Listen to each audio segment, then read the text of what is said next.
Hey, Ron Kidd, Woodrow Wilson Flying Eagles, fresh off a big win over South Charleston, Ron. And I think maybe a lot of people doubted you guys going down there, but I think you proved a point. Go on somebody else's court and get a double-figure win in a region game, an opponent that had beaten you. Now you've beaten everybody that beat you this year. I know that's a big thing for you guys too. How'd you do it the other night? I just really feel like, Dave, that our kids really felt like they had something to prove. You know, they left a sour taste in our mouth, getting beat by them on our home floor and putting us in that predicament in the first place. So I just think our kids went down there locked in from the second quarter to the third quarter to the fourth. I thought our kids was locked in and willing to win. One of the guys that really came through for you was Kobe Dillon. You got an outstanding guard combo out there. Kobe's point, you moved him kind of back there primary. That's what he's doing now. He had done a little bit of that during his career. Now he's the point guard. Started with him, but he had the 27-point game. What makes him tick? I mean, he just seems to win or contribute when the chips are down, as he did it in soccer and he's done it in basketball now. One thing you hit it on the head, Dave. I think Kobe Dillon is a winner. You know, like you say, he did it in soccer, did some great things. Was probably their most valuable player in soccer. He's kind of getting that way in basketball, where he's the point guard. We always feel like the point guard is the head of our whole system, and I think he's gotten into the job, and he's doing very well. What we like about him, he pushes the ball down the court extremely fast.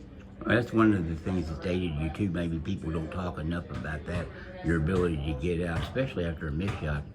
But I've seen you guys run a little bit even after a made shot, which isn't the easiest thing to do. Is he the reason you can do that? Well, you know, the key to that is AJ. AJ getting the ball out quick, hitting Kobe. Kobe getting his head up, seeing Walton run down the middle. I think they do an excellent job with that. How was it? He's such a good shooter, Kobe.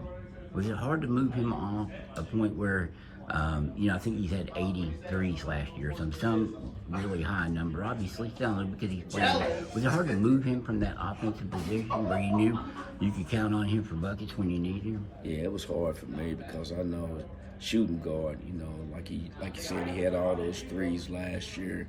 But I watched him this summer when some of our guards were gone. I was gone on vacation, and Kobe kind of ran the point. He still did scoring, but he also passed the ball to the open people. So one thing about Kobe, he can score, but he's unselfish where he tries to get everybody involved. And then Zion, he's missed some games, and you guys really miss him because I think one thing that's really developed on him, it seems to me, is his outside shot. I mean, he's a lot more consistent this year.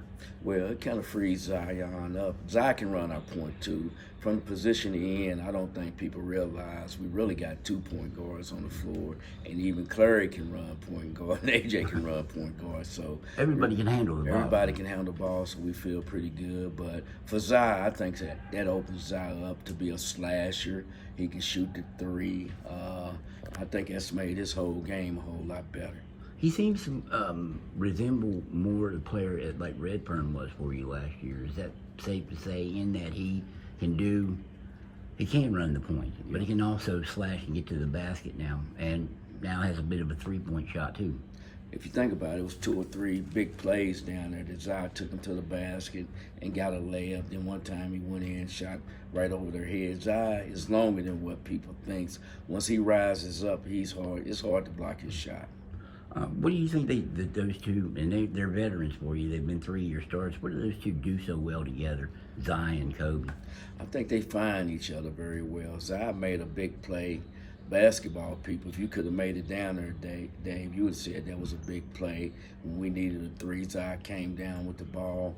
He kind of went the other way a little bit, but the whole time in his mind, it was Kobe. He was thinking about getting that ball too, so he set that up beautiful for us. Went away from him and then got it back to him. He kind of looked away, but the whole time, if you know Zai, that's who he was looking for down the court, and he set Kobe up for a big three at that time. So just the fact they've been playing together so long, yes, you see that on good teams, and I think that's what we see here. Preston Cleary's a guy we talked about, kind of the glue guy for you, and you look at role players, of which you have several. He's not really a role player because he doesn't really do a role. He does everything. For us, he I mean, has to do threes, everything. goes to the basket, can rebound, can pass, like you said, he can play point. He does it all. The main thing for us, he always guards the other team's best player. He does a good job. See, that's He does another an thing. excellent job with that. But if you notice in that game, Dave, again, if you was there, Preston also hit a big three set up by Kobe Dillon. So our guards are veterans, and they find each other well. I did hear it on the radio, so Yeah. I was kind of there, but not really there. I know it was a great game, and great moments there for you guys to go down there and beat that team, especially, Yes. and avenging things. Do you feel like that's something you guys want to do? Because as soon as you lost to those teams, Shady, Martinsburg, or South Charleston and Martinsburg, people were looking to see if they're on the schedule again, and you were able to get South Charleston. It was a satisfying feeling to get that revenge as a coach for your players. It's a very satisfying feeling for me, and it should be for your players, because it's not often that you get, within the same season, a chance to get a revenge on somebody that beat you early. And I thought our kids were geared up for trying to do that. They got even with Martinsburg, Shady, and South Charleston. What back on Preston real quick? What does he, other than defend, and which is on this team, it's a very good defensive team, so that's a key thing. If he's shutting somebody down, everybody else, maybe their job's a little easier because the big guy's not scoring. What is his second best trait, would you say? He's an excellent rebounder for us. Walton can't get all the rebounds, so Preston has to be that guy, the second guy getting rebounds, and he does a good job with that. But like you always said, Dave, and I said it on the radio, I think you heard that on the radio, Preston is our glue guy. He has to do everything for us. Yeah, I definitely did hear it. Thanks for the mention. Nice shout out there, son. I appreciate that.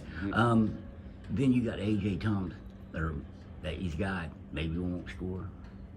Maybe will score. He has a double-figure game to his credit.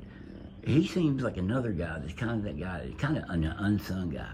Nobody really knows that much about him as a basketball player. Obviously, he's a first-team All-Star in football, but you don't hear that much about him, and maybe that's the best thing, because you need that one guy that's going to do several little things that you maybe don't get noticed. People that truly know basketball here in Beckley and around the state, they understand what type of player A.J. Thomas is. He does all the dirty work. He usually guards the other team's best point guard, and he's been doing an excellent job with that. He goes in and rebounds. He did a lot of great things in that South Charleston game that I hope people realize. He didn't score number 2 points, but the 2 points he got was very, very big. But it seems like there's times when he's in the paint too, and he'll sky over guys, a good head taller than he is, and get the rebound. Sometimes he shocked me when he do that, but he's a winner also. He's a fighter.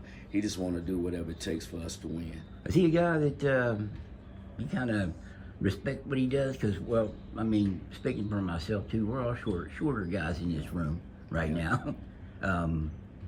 You kind of like, yeah, that's my guy right there. That's my guy. I really respect what he does for his size. Like you say, you got to be a winner at that size, and he just want to do anything and everything it takes for us to win. On Jalen Walton now, I think that's Mario's son, right? Yes. Mario was a great player for you, but Jalen Walton is really morphed into something this year. And I think you talked about people that know basketball. Watching it, you could see he was on the verge of something. And this year, he's really just come through with flying colors, doing everything you need, and maybe more. I tell you, Dave, it's a surprise, because Jalen didn't play all summer. He didn't play AAU. He came back 2 games left in summer league and played extremely well. But what Jalen did do in the preseason when school first started, he worked out harder than anybody as far as lifting weights and running, and you can tell the difference in this game right now. He's just doing everything. Like I say, I think he's the best big man in the state. He's a force for us inside. Did he need some time down or something? Take a summer off, or was he doing something that? Well, I think the time down might have helped him. He had a broke arm is what it was. Well, that would keep you from doing stuff. Yeah, I think he had time to kind of focus and realize, man, this is my last year. I got to be ready to do it. And he's come in and been doing it for us. His dad was on some really good teams here. Played for you, of course. Yes. Are there any similarities there that you noticed when? Did you ever call him Mario in his younger days, or? Yeah, I called him Mario. But one thing with Mario can get up on the square. He can get up high. Jalen can't really get up that high as what he can, but Jalen has more basketball skills than what Mario had. I tell you what, if Mario jumped any better than Jalen Walton, he should have been the high jump state champion, because his son can really get a guy say, and I've talked to several coaches. I think Daniels might have been one, but it's in the over your stretch of winning it. They say until you see him live, the film don't do justice. Yeah. I mean, we did not know he could move like that and jump like that. He can move, but what people don't really realize, Dave, Jalen can shoot the basketball from the outside. He has a beautiful shot, but he just respect. We got the guards on the outside, so he try to get them the ball, and he just want to be dominant on the inside, but he can really shoot the ball from the outside. Several years ago, I think a rival coach of Oak Hill said Caleb Wright, once he gets the ball in the block, he's unstoppable. You feel that way about Jalen Walton? Yes, I feel good once he touches the ball inside. If they try to dive down on him, Jalen is a great passer. Great passer. He will find. Probably another thing that goes a little bit unnoticed, because I've seen him underneath throw it out to a wing or out to a corner. Yeah. Maybe even back to the top for an open three. Yeah, he's not a person that you'd call a black hole. You throw it in, you'll never see right. the ball again. But Jalen actually had a wide open. I think Kobe hit him on the baseline. We was in 4. Jalen actually had a wide open drive right to the goal. He could have dunked it, but he just did whatever it takes for us to win. I thought he did a good job kicking it back out, because if he'd have went in and missed that dunk, then that could have changed the momentum of the game at that time. I asked him after a game. It was right before you guys played Princeton. I said, "You ever shoot it? Can you make a 3?" Or with Coach Kitty, I don't want to get taken out. The very next game, he hit a 3. Yeah. You remember that? Yep, at Princeton. You take him out after that? No, I did not. Yeah. Jalen can shoot. He got a good shot. It looks good every time he shoots. He does shoot, and that's just another weapon. You guys have, and I think it's because of this, that the stats that way, more three-pointers than you do free throws. But logic in basketball is if you shoot a lot of threes, you don't get fouled, so you don't go to the line. Is that the reason you think, or just because you guys shoot so well from outside? I mean, until South Charleston, I think it was a long string of games where you had double-figure threes. Yeah, the last couple of weeks, maybe 3 weeks, we've been trying to emphasize going to the basket strong, trying to draw fouls. Sometimes I do think our kids stand out and just want to shoot the 3. But a lot of times I want them to be slashers, or even on a layup. Sometimes I don't think we go up as strong as what we can and what we should to try to draw a foul. All right, hey Ron, you guys feel confident going down? Feel very confident. It's a good matchup. They score a lot of points, we score a lot of points. So it's going to be the team that plays the best defense. 5 seed. I asked you about the seeding after the regionals. I'll ask you about the seeding going into the state tournament. I mean, I understand 1, 2 are pretty much locked, but after that, what are your thoughts on the being 5? I mean, once you get to 4, it doesn't really matter, because the difference in 4 and 5 is what uniform color you wear and what bench you sit on. I thought day 3, 4, and 5 could have been reversed any way. We could have been 3. Spring Valley could have been 3. I just think it could have been reversed anyway, but they feel like they got it right. And the main thing, you made it to the state tournament. So it's time to put up or shut up, man. 9 o'clock gives you some options when to go down there. Are you guys planning on leaving Beckley in the afternoon, or going down for the whole session, or what's your plan now? I think with this team, the way they played this year, regular season 17-3, I think they kind of deserve. We're going to try to leave on Tuesday and kind of, soak it in a little bit. That's something we hadn't been doing here the last few years we've been going, but we're going to kind of let them soak it in and get the feel of being in Charleston, get that atmosphere of what it's about. Is this as high as you've been on the team in a few years? Because everything you say used to, last few years, I don't think we got the sense you just weren't seeing what you wanted to see.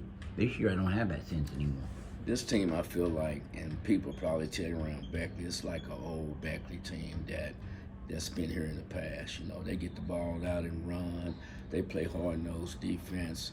Yeah, it's a team that, you know, we like as coaches, and I think the people in Beckley should like as fans. All right, Ron, always appreciate it. Thank you, sir. Thank you, Dave. Appreciate you.